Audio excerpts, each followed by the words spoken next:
Welcome to another wonderful and magical night at the Fireside Tales. This is my dog, Maggie, and she is celebrating her 15th birthday. I'll let you go.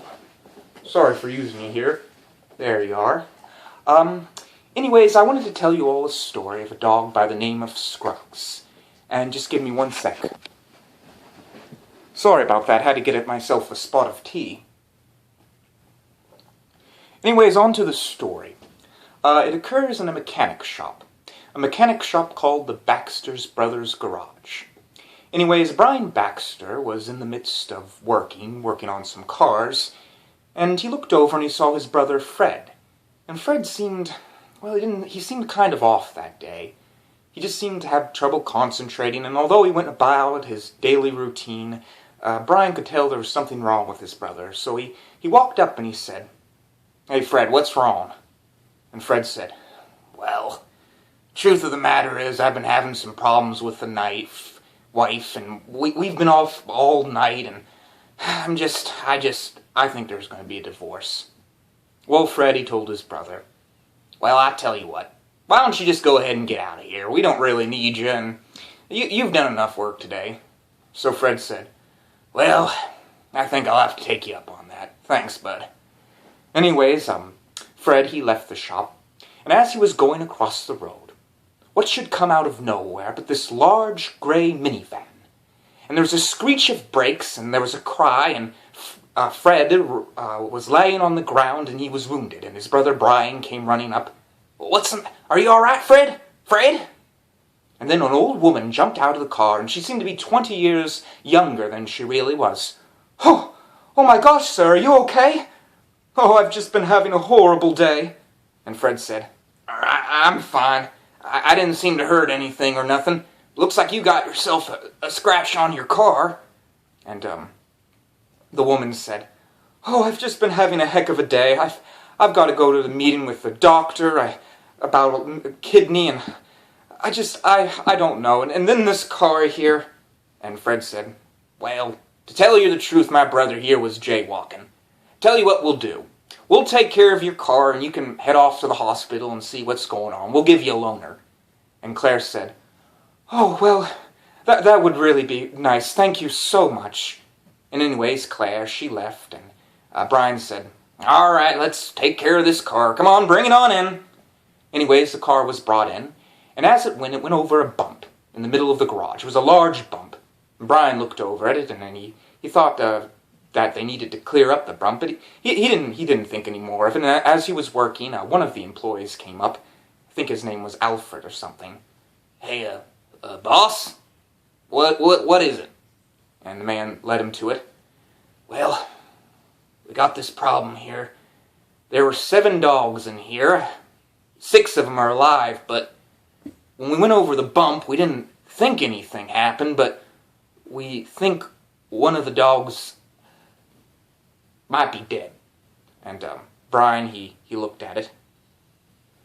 Oh, hell," he said. "Well, I better think of something to do. You know what? I know a dog breeder around here that might be able to get another golden retriever to replace this one.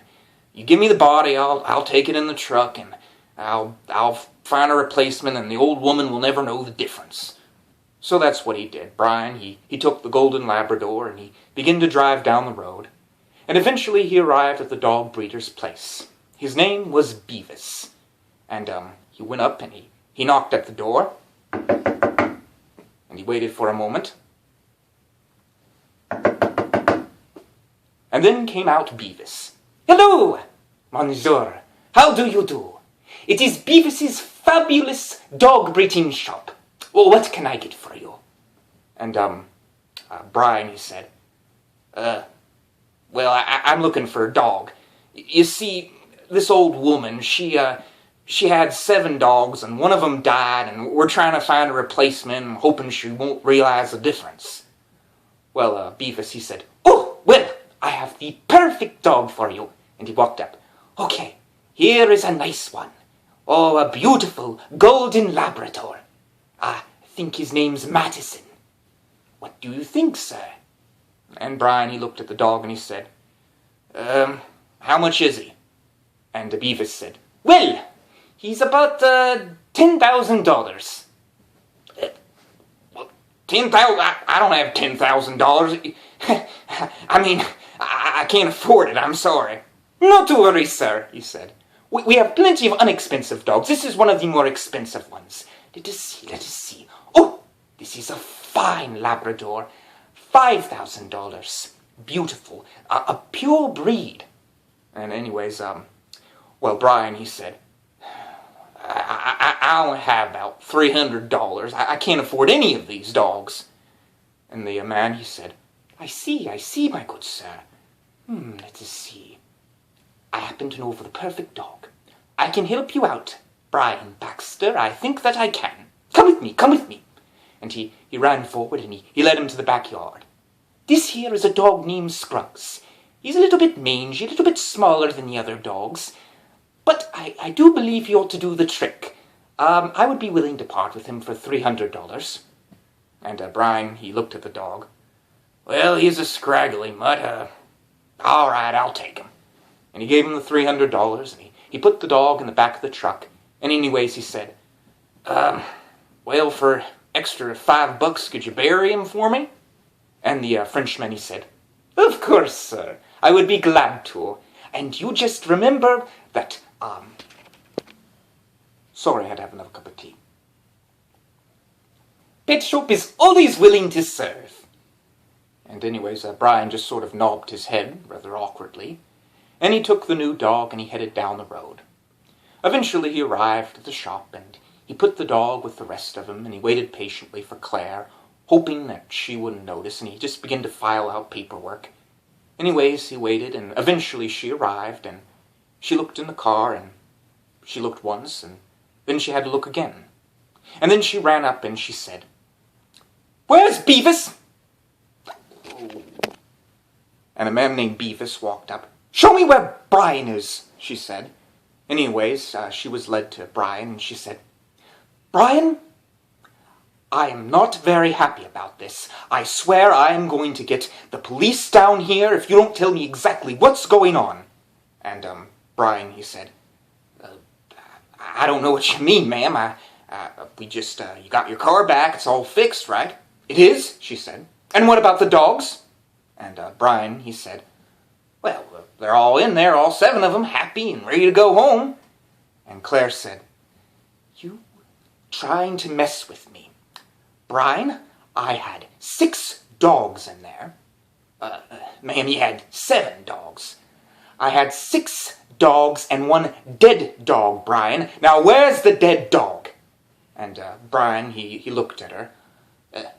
It was already dead? Yes, she said. What exactly is going on?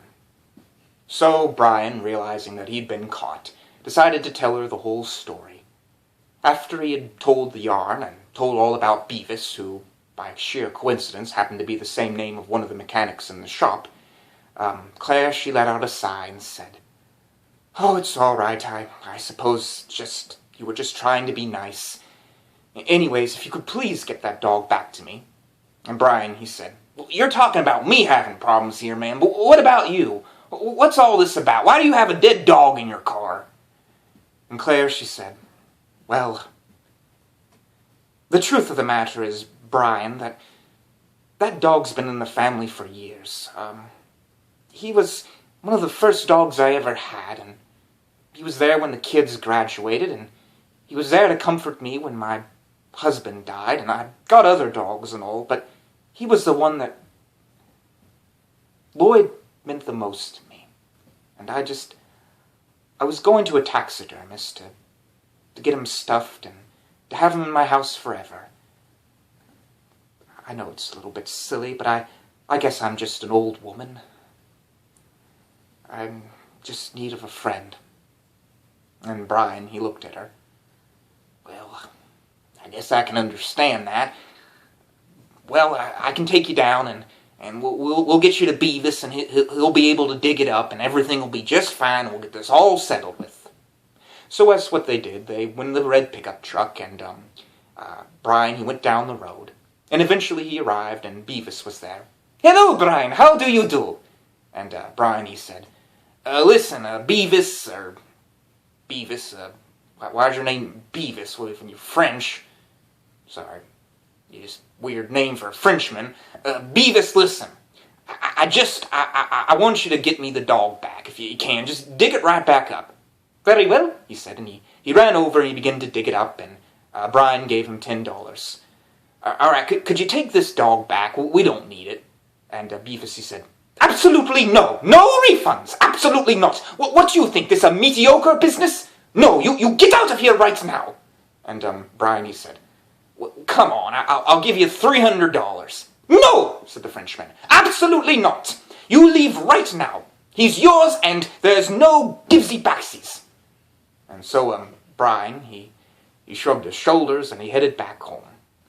Well, eventually he arrived and he began to put out a sale for the dogs. He went on a radio show. He tried anything, and he tried his best to get Claire, the old woman, to take the dog so she could have a new friend. And the old woman at first didn't want it, and she argued with Brian for quite a while.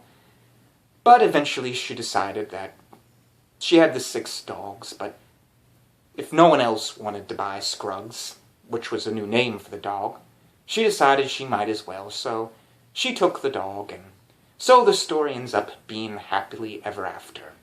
Anyways, that's the story. It was such an unusual story that I couldn't resist telling it here at the Fireside Tales. I did want to make a note. I should explain myself with these tales. Yes, they are all true. It's just, there's exaggeration, I think, that goes on in the telling of these stories. Like, for instance, in Sir Richard the Lionhearted, Sir Richard probably didn't really need a real talking lion. That's preposterous. Sir Richard probably made up the story. It's simply that it's recorded in the histories that this event occurred, so I tell the story as it's written, without taking anything out. It's just my responsibility as an historian.